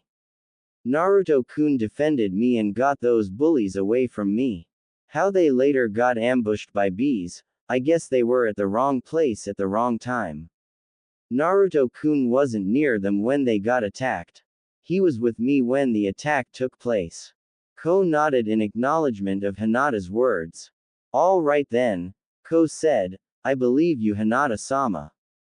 But we best be on our way home now. Can Naruto-kun walk with us? Hinata asked. He's your friend, Hinata-sama, Ko said, it's not a problem. Ko walked from behind as he watched Hinata walked hand in hand with Naruto. He couldn't remember the last time he had seen Hinata genuinely happy, smiling and giggling. When he turned to look at Naruto, he found that the boy was just as happy, no sense of malice and danger as many claimed him to be. Though a prankster but not a threat. While walking together, Hinata saw how some parents were looking at both her and Naruto. Some were whispering while others sneered at them with disapproval. She looked and saw how Naruto was looking at everyone looking down at him. She held his hand tighter to reassure him. "It's okay, Naruto-kun," Hinata said, "don't pay them any mind. I'm your friend, remember?" Smiling brightly, Naruto said, "Yeah. I didn't forget." The onlookers knew better than to try anything unless they wanted to feel the wrath of an angry Hyuga clan leader, Hinata's father. And seeing that the older Hyuga was allowing Hinata to walk with Naruto in the manner she was doing so gave the impression that Hiashi had no ill will toward Hinata and Naruto being together as friends. Some started wondering if this was so among all the other members of the Hyuga clan. Ko saw the looks on the villagers' faces and the whispering that was going on. He then saw one of the villagers approached him. "How could you allow the child to walk hand in hand with that scorn to our society?" a mother of two asked. Ko replied, "Who Hinata-sama chooses is her associate and friend is her choice. It's not my place to decide for her with whom she can and cannot be friends with." "Certainly her father doesn't approve of this," the mother retorted. Ko replied, "Whether or not he does is none of your or anyone else's concern. Please cease from causing any more trouble for me in escorting Hinata-sama home. Her father is there waiting for our arrival." With that said, Ko went on his way with the two youths. The mother with a couple of onlookers were gaping at what she was told. They thought that Ko had a lot of nerve defending Naruto like that. "Thank you," Hinata said. Ko smiled and nodded. End flashback. Present time. Hiashi at first was somewhat reluctant about allowing Hinata to associate with Naruto, but not because he was a Jinchuriki, but because of Naruto's reputation of being a troublemaker and prankster. Ko vouched for Naruto and helped to persuade Hiashi in giving a chance Naruto in being Hinata's friend. Hiashi allowed it on the condition that Naruto doesn't do anything that would pose a threat to Hinata's safety or do anything that would involve trouble for his daughter and mar the Hyuga name. Hinata, even much to her father's surprise, hugged her father in allowing her to be friends with Naruto. Since then, Hinata and Naruto were practically inseparable and Hinata was never ashamed of being seen with the village pariah. "Hinata!" Iruka called out, "Hinata!" Hinata snapped back to reality and turned to face the front of the class. "Please refrain from daydreaming and pay attention to what I'm teaching," Iruka said. Embarrassed, Hinata meekly apologized, "Sorry Iruka-sensei." Having gotten that out of the way, Iruka turned back to the chalkboard and resumed writing on it. Despite what she was told, Hinata managed to steal one last glance at Naruto, who looked to be writing something down on paper. Whatever it was that Naruto was writing, Hinata figured, had Naruto keenly focused on getting the details on point, more so than the lesson Iruka was going over. During their lunch break, everyone was outside enjoying their food and conversing with their friends. As usual, Sasuke ate by himself while some of the girls sought to get his attention. "I don't know what they see in him," Naruto said out loud while momentarily looking up from the book he was reading. Closing his book, he put it away and went over to Sasuke. Hinata followed from a short distance, not wanting to miss the chance to eat beside him. She was angry with herself for being late in arriving to eat with Naruto as she desired to. "Yo Sasuke," Naruto called out, grabbing the Uchiha's attention, along with the girls around him. "What do you want, Naruto?" Ino asked. To ask Sasuke a question, Naruto replied, "I wasn't aware that he couldn't speak for himself." Annoyed at Naruto's implication, Sasuke said, "What do you want, Dobi? And it better be fast." "Just something I wanted to know," Naruto said. "What's it like having all of these girls from our class always around you, constantly wanting your time and attention?" Needlessly to say, the question caught Sasuke off guard. What does that matter to you? Sasuke asked. Curiosity. Naruto replied, I mean, what boy in our class wouldn't want to be in your shoes right now, and yet here it is that you're not flaunting it in all of the boys' faces that you're the attraction of all of these girls and they're not. Many boys our age and perhaps older would be jealous.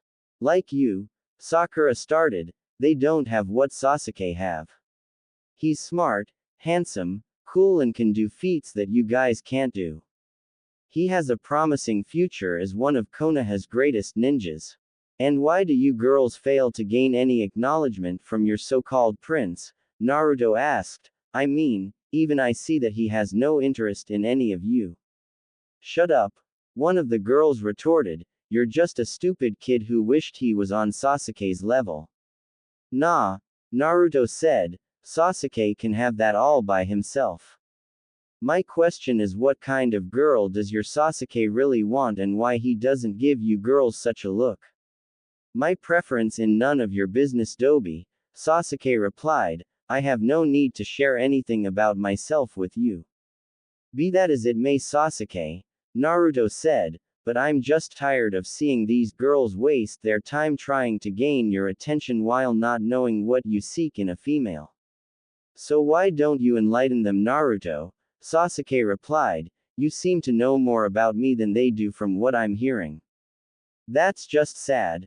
Naruto mocked, the almighty Sasuke can't speak for himself and needs me to speak for him about what kind of girls would interest him. Sorry girls, but if Sasuke isn't willing to speak for himself about his feminine preference, then it simply means that none of you are worth his time. The girls weren't happy about what Naruto was saying, but they couldn't help but see the truth in his words. Naruto-kun, Hinata said, gaining Naruto's attention, please, don't start trouble for yourself. Besides, our lunch period is almost over. I'd like to eat with you, if you'd let me. Sure, Naruto said, I think that would be great. Well girls, I gotta go. You can have Sasuke if you still think he's worth your time and effort. Hinata let out a sigh of relief when Naruto agreed to eat with her. As they walked off, Sasuke thought about what Naruto said and asked in terms of what kind of girl would interest him. When he thought about it, he saw that Naruto was right in that the girls in their class always sought his time and attention. But when he thought more about it, she realized that one girl in their entire class never gave him so much as a look but only sought to be with Naruto instead.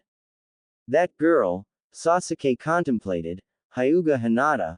Unlike these annoying girls, she doesn't try to be around me and want of being with me. She's the heiress of the Hyuga clan and yet she seeks to be with the Dobi instead of me. Interesting, what's so good about Naruto that would draw Hinata to him? What makes him so special to her? Sasuke-kun, Sakura asked, are you okay? You spaced out there for a minute. It's nothing for you to worry about, Sasuke replied, just thinking about what Naruto said a moment ago. It got me thinking. Before any of the other girls could ask him anything further, Sasuke got up and walked off from the girls. He was walking off, he turned to look at both Naruto and Hinata. What could she possibly see in that Dobi? Sasuke wondered.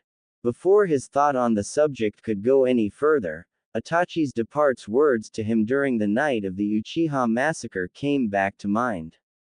Remembering Itachi's words on hate and having the power of the Mangekyo Sharingan, Sasuke resolved himself to continue in his training to become stronger to defeat Itachi, yet deep behind that resolve was the interest that Hinata wasn't pursuing him like the other girls. Later that day, the day at the academy was over and all of the students were making their way home or were being picked up by someone. As often, Naruto was heading home by himself, thought by this time he was used to living and being alone. As Naruto was seemingly making his way home, Hinata looked and saw that the blonde pariah took out the same piece of paper from his pocket and began reviewing the contents he wrote into it. She wondered what it was that he wrote that in that paper that evidently was worth more of his time and listening to what Aruka was going over in class earlier today. As she was about to head over and approach Naruto, Hinata, a voice called out to her. Hinata turned and was surprised to see Sasuke of all people approaching her. Yes, Hinata asked respectfully. I have a question I would like to ask you, Sasuke said. What's so special about Naruto that makes him worth your time and attention? What do you mean? Hinata asked meekly. You clearly like to be around him, Sasuke said. Why do you wish to focus your time on the class clown who constantly gets himself into trouble with everyone? Hinata found that situation rather ironic considering what happening their lunch break. Naruto-kun isn't a bad person, Sasuke, Hinata defended. It's just his nature to give people something to laugh at.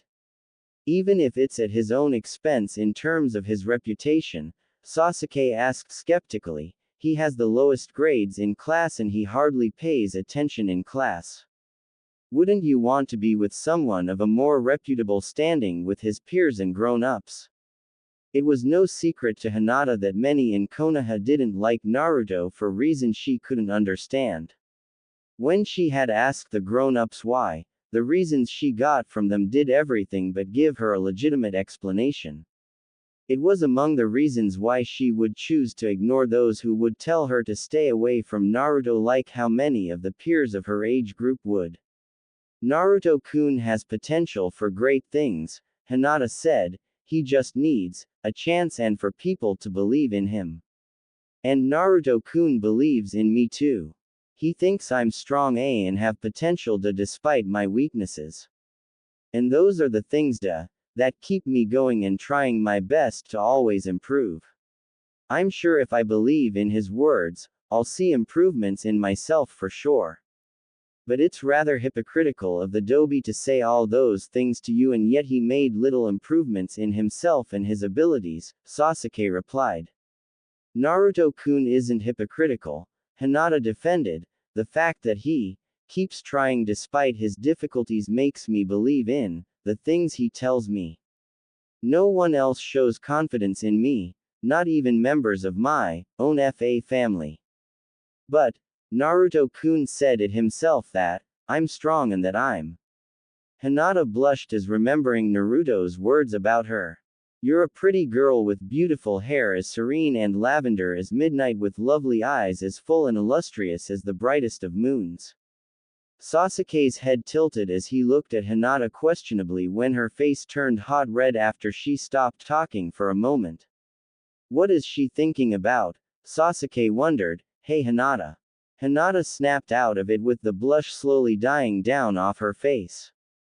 Your face turned all red for a moment, Sasuke said. What were you thinking about? Oh, Hinata stuttered. Nothing.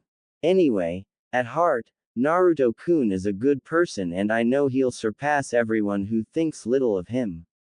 That's all I have to say for you to know. Sasuke's skeptic-looking face changed when he shot a grin at Hinata, but that grin wasn't one of but rather one of admiration. You're different from the other girls in class, Hinata, Sasuke complimented. How so? Hinata said. I'm sure there isn't much of a difference. There is, Sasuke interjected, and all the things you said just now proved that. You're not shallow and petty like the rest of those girls. They disgust me. But you're the kind of girl I respect and admire. You stand out from the rest of them. Thank you, I guess, Hinata replied as she tapped her two fingers together over and over again. Sasuke moved a little closer to Hinata. Tomorrow, Sasuke said, how about you? Hinata. Sasuke and Hinata turned to see Naruto making his over to them. Naruto-kun, Hinata smiled and greeted.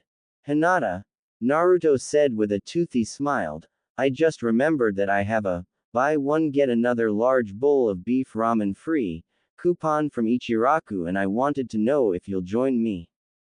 Hinata's face turned just as red as before. It's almost like he's asking me out on a date, Hinata thought to herself excitedly. How about it, Hinata? Naruto said, "Will you join me?" Fighting the feeling to faint, Hinata mustered up her courage and replied, Yes. Sweet. Naruto said as she took the blushing Hinata by the hand and led her away, then let's go. Sasuke watched as Naruto led Hinata away from him as they started on their way to Ichiraku. She's truly different from Sakura and the other girls, Sasuke thought. Whatever weakness she says she has, I doubt the Dobe can offer her any real help other than offering her smooth and soothing words of comfort. What she needs is a strong and confident male figure beside her. Sasuke turned and walked off in the opposite direction. As he did so, Naruto turned to see Sasuke leaving and walking away from them. Almost as if it was sensed, Sasuke turned back to look straight at Naruto face to face. The Uchiha shot Naruto a smirk before Naruto returned it with a small sneer, as though he was reading Sasuke's thoughts and intentions. Is everything okay, Naruto-kun? Hinata asked with concern, seeing the looking on Naruto's face. Turning away from Sasuke, turned back to Hinata. I'm okay, Naruto assured, just making sure that Sasuke-tem isn't causing us trouble. You don't have to worry about him, Hinata now assured, he was just asking me a few questions about you, that's all. As if he doesn't know enough about me, Naruto remarked. He doesn't know you at all, Hinata replied. Ironically, he came asking me the same questions you asked him and the girls around him earlier during lunch period. After hearing me out, he said that I'm different from the other girls in class and that he respects me for that. Really now? Naruto remarked skeptically. The haughty Sasuke who thinks everyone else is beneath him says he respects you. That's surprising considering his selfish, undisciplined arrogance. During their walk, Hinata noticed that Naruto never released his hold on her hand. It almost felt as though she were on a date with him, considering that he is treating her out to eat, even if it was ramen at his favorite ramen stand. As she was walking with Naruto, something came to mind. Naruto-kun, Hinata asked, what was in that paper you were writing in while we were in class? You really seemed to be really into whatever it was you were writing down into that paper. Even after class you looked like you were still working on what you were putting down on that piece of paper. Was it something of importance? Oh, that, Naruto said as he released Hinata's hand and reached into his pocket to retrieve the folded paper. He opened the paper and showed it to Hinata. Her eyes widened upon seeing what it was that Naruto was putting onto that paper. Do you like the picture I drew? Naruto asked with a large toothy smile.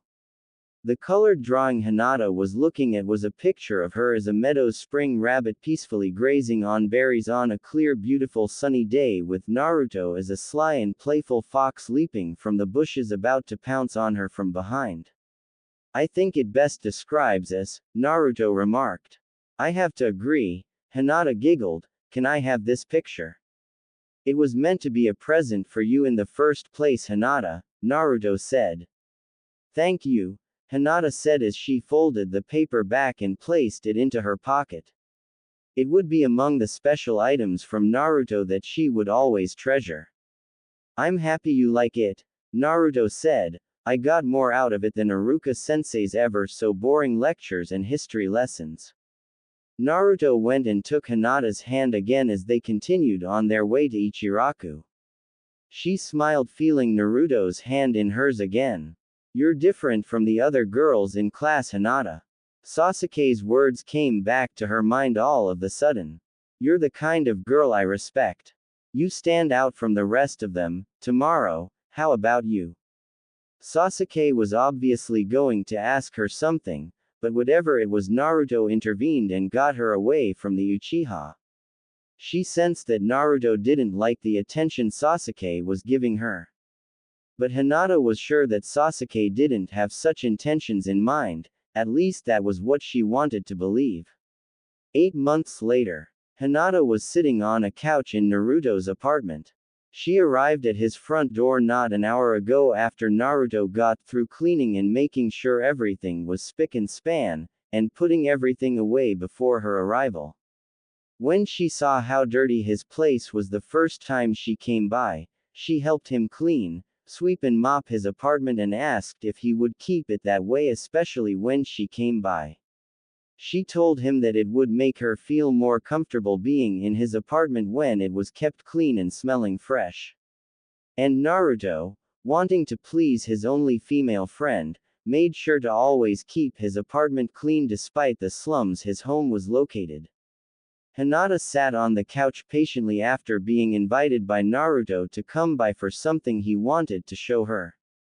"So Naruto-kun," Hinata asked, "what was it you wanted to show me?"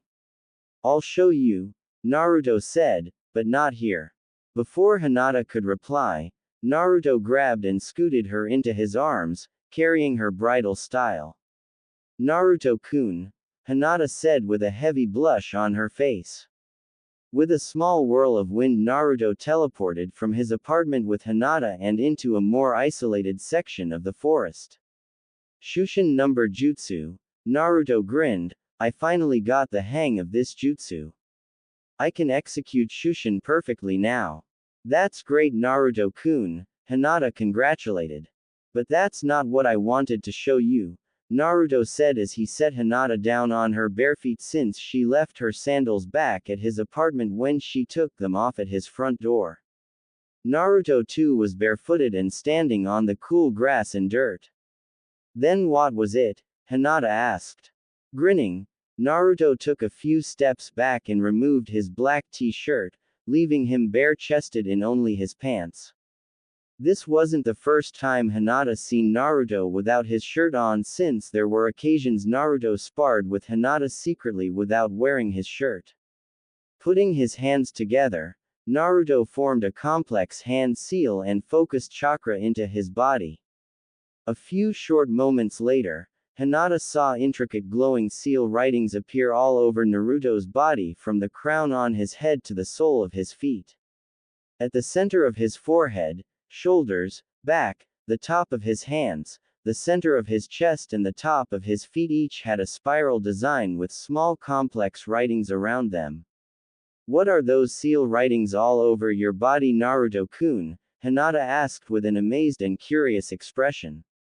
After 3 grueling months, Naruto said, "I finally perfected my Inryoku Fujin and Chakra Sokubaku Fujin." "Inryoku Fujin and Chakra Sokubaku Fujin," Hinata repeated. "That's right," Naruto confirmed, "they're special seals that increases the gravity force exerted on my body and restrain my chakra reserves as they grow bigger. They're far more advanced and more effective than wearing weights on your body, and I can adjust the amount of gravity exerted on me. This also helps to strengthen and increase and control my speed and chakra output." "That's wonderful Naruto-kun," Hinata cheered, "I'm so happy for you." Hinata was very well aware of Naruto's awakening, knowing seals and other complex jutsus.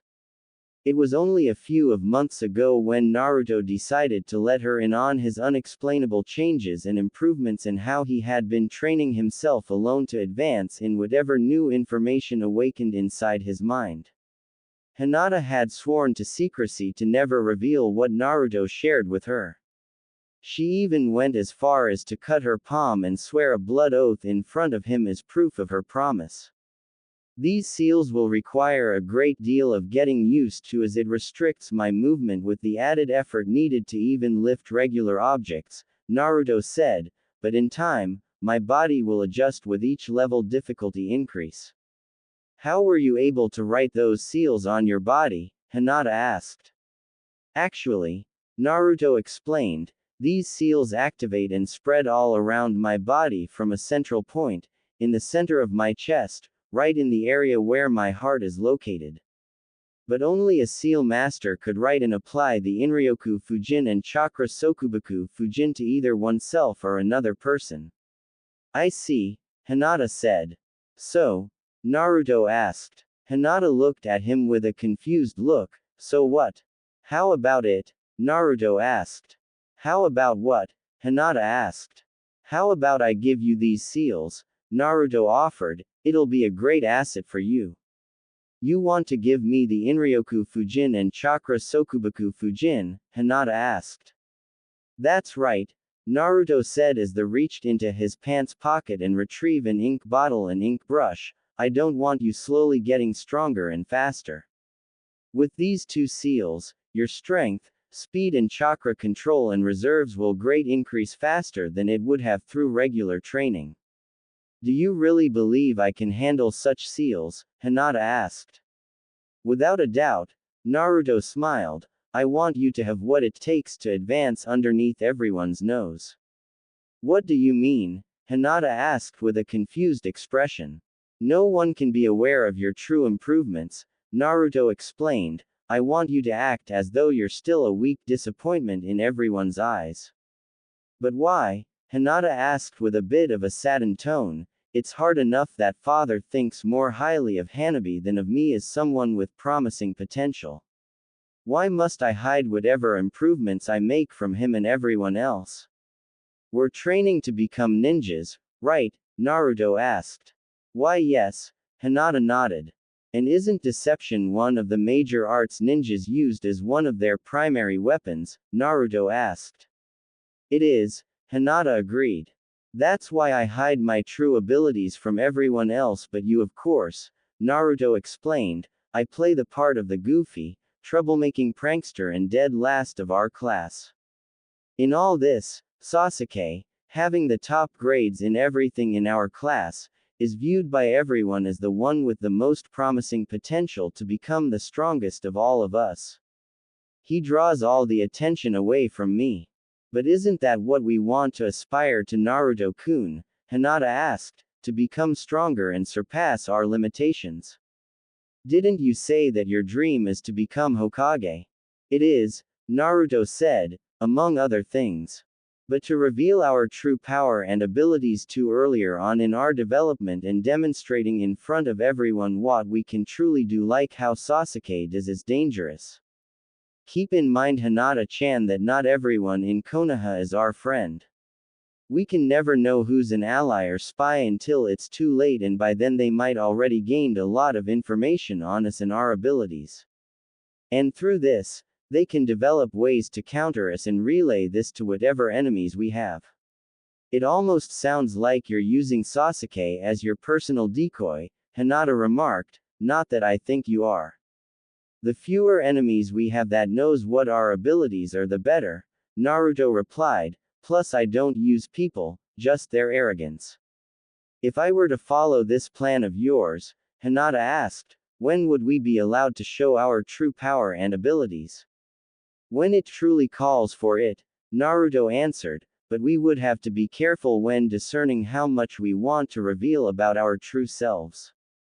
Remember, the fewer that's known about us the better we can catch our enemies off guard when or should they try to attack or ambush us.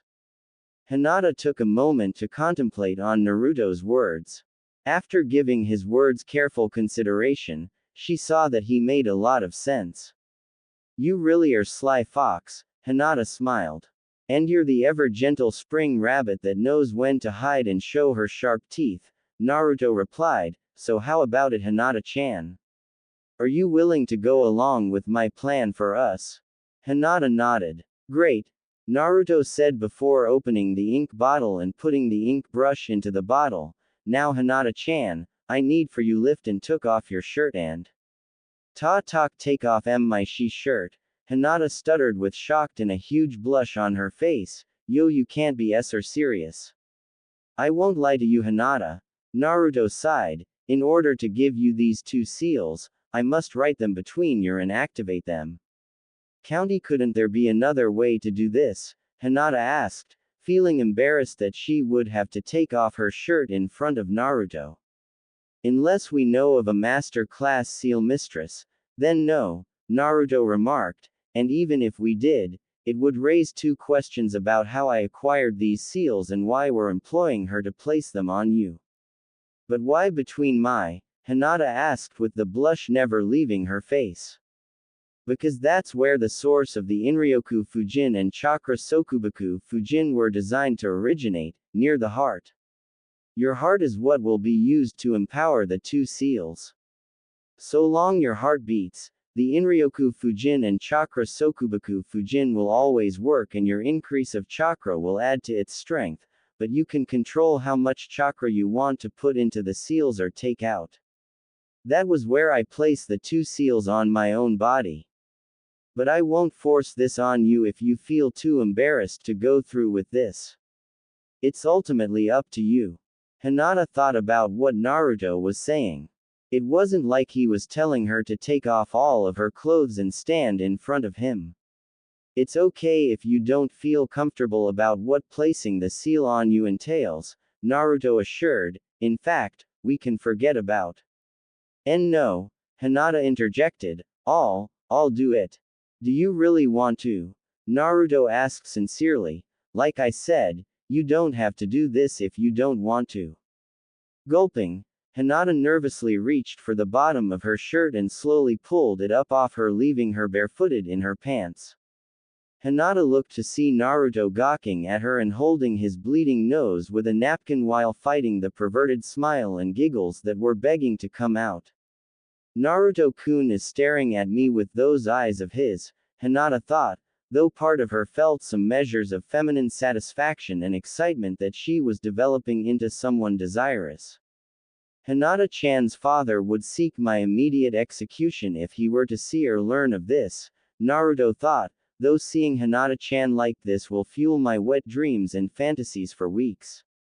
Pushing those thoughts deep behind his mind, Naruto returned his mind back to his objective.